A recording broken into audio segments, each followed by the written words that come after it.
There is one difference between the people who struggle with manifestation for years and the people whose world begins to change almost effortlessly. It is not knowledge. It is not intelligence.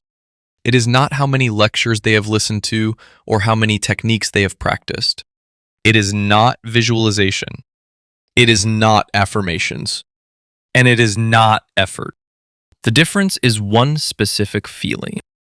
Neville Goddard returned to this idea again and again in his lectures. He said it was the one thing that determines whether the law of assumption remains an interesting philosophy or becomes something you actually experience in your own life. Now, you might want to learn how to generate this feeling on command. Most people assume that is the skill, but that assumption is already the first mistake. Because the people who struggle the most with manifestation are often the ones trying hardest to manufacture the feeling. Which means the real question is not how to create the state. The real question is why that state appears naturally in certain moments of life and disappears the moment we start trying to produce it. Once you see that difference clearly, Neville's instruction suddenly becomes much simpler. Feeling is not something you create. It is something you recognize. Most people hear the phrase, feeling is the secret, and assume they understand it. But they do not. Because what Neville meant by feeling is not emotion. It is not excitement. And it is not forcing yourself to believe something you secretly doubt. It is a state, a condition of consciousness. And once you recognize that state clearly, manifestation stops being something you attempt to do. It becomes something that happens naturally. But to understand this, we first have to see why almost everyone misunderstands it. When people begin learning about manifestation, they start in the wrong place. They start with thought. They try to think the right thoughts. They repeat affirmations. They visualize scenes. They attempt to control their mind. And for a short time, it even feels like it works. You feel motivated. You feel hopeful. You feel as if something is beginning to shift. But then something strange happens. Reality pushes back. Old circumstances appear again. The bank account still looks the same. The opportunity does not arrive. And a quiet doubt begins to grow. Maybe you have felt that yourself. Maybe you have listened to lectures. Maybe you have practiced state akin to sleep. Maybe you have imagined the wish fulfilled exactly the way Neville described. And yet part of you still wonders why the outer world sometimes seems completely unmoved. And the strange part is this. The more people try to control their thoughts, the further they often move away from the state that actually produces results. Because Neville never said thoughts create reality. He said something much more precise. Feeling creates reality. But the word feeling has been misunderstood so badly that many people end up practicing the law in the exact opposite way Neville intended. At this point, some people hear this and immediately think something like this. This sounds like nonsense. Children imagine they can fly. That doesn't make them actually fly. And that objection is perfectly reasonable. In fact, understanding that objection is the key to understanding Neville. Because there is a huge difference between playful imagination and persisting in an assumption. A child can imagine flying for a moment, but the child does not truly assume the identity of someone who can fly.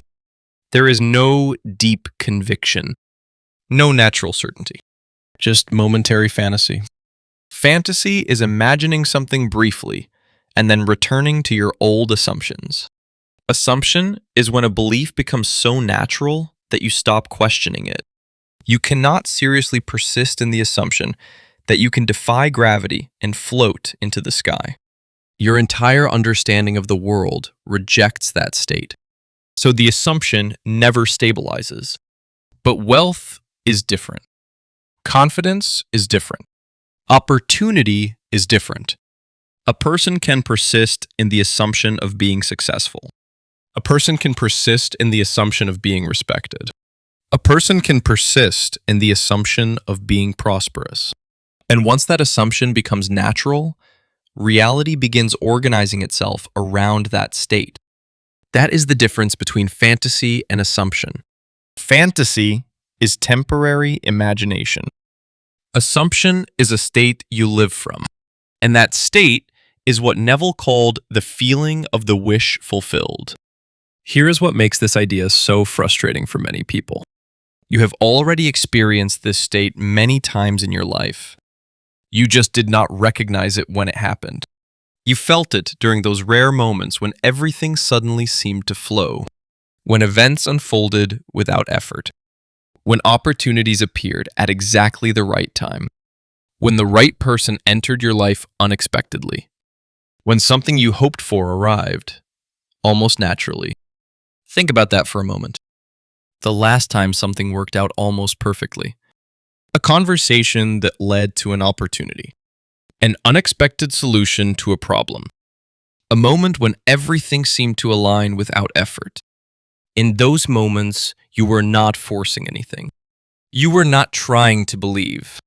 You were simply in a state where the outcome already felt natural. And afterward, you looked back and wondered how everything lined up so perfectly. But if you examine those moments carefully, something important appears. During those times, you were different. You were not chasing the outcome. You were not trying to force the result. You were not anxiously checking whether it was working. You were simply at ease, calm, certain in a quiet way, because internally, something already felt settled. And that quiet certainty is the beginning of the feeling Neville described. Most people experience that state only after something good happens. Neville taught the exact opposite order. Most people believe life works like this. First, the world changes. Then they feel relief. First, the money arrives. Then they feel secure. First, the relationship appears. Then they feel loved. But Neville said, reality does not work in that order. Instead, the feeling comes first. The state comes first. And the outer world reorganizes itself around that state. That is why he constantly repeated one instruction above all others. Assume the feeling of the wish fulfilled. Not imagine it. Not hope for it.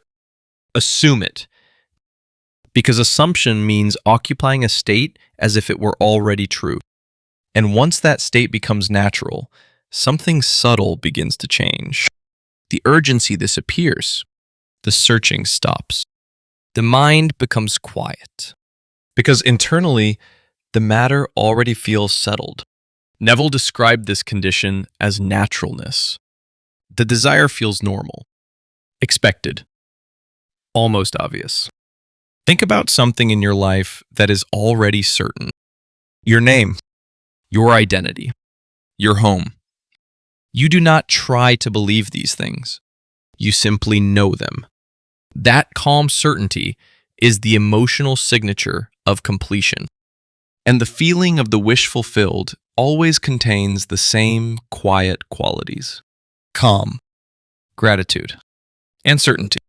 Not emotional excitement, not dramatic intensity, but a peaceful knowing that the matter is already finished. And once you begin practicing this state intentionally, something remarkable happens. Because the law does not respond to effort. It responds to identity. Every state contains a version of you. There is a version of you who expects struggle. A version who anticipates disappointment. A version who constantly doubts. And there is also a version of you who quietly assumes things work out. Neville taught that whichever version you occupy internally, the world reflects externally. Not sometimes. Constantly. When you occupy the state of struggle, circumstances mirror struggle. When you occupy the state of completion, circumstances mirror completion. This is why trying harder rarely works. Effort does not change identity. State does. And once the state changes, the reflection must follow. So the real practice of manifestation is not trying harder to create results. The real practice is learning to return to the feeling of completion again and again until it becomes natural. Right now, you can experience that shift in a simple way. Bring your attention away from your thoughts for a moment. Place it gently in the center of your chest. Take a slow breath. Not a dramatic breath, just a natural one. Now ask yourself a quiet question. What would it feel like if everything I desire were already settled? Do not answer with words. Let your body respond. Maybe the shoulders relax. Maybe the breathing slows. Maybe the mind becomes quieter. That subtle shift is the doorway. Because the moment you feel that calm certainty, even briefly, you have stepped into the state Neville described. And each time you return to it, the state becomes easier to occupy. Eventually, something very interesting happens. The feeling stops being something you practice and becomes something you are. And when that happens, life begins changing in ways that often feel almost effortless. Opportunities appear. Events align. People respond differently. Conversations unfold in unexpected ways. Not because you forced the world to change, but because the world is reflecting the state you now occupy. That is why Neville said, feeling is the secret, because feeling reveals the state you are living in. And the state you live in is always shaping the world you experience. So the next time you find yourself trying to force manifestation, pause. Return to the feeling of completion. Return to the quiet certainty that the matter is already finished. Because the moment you truly assume that state, the law has already begun to move.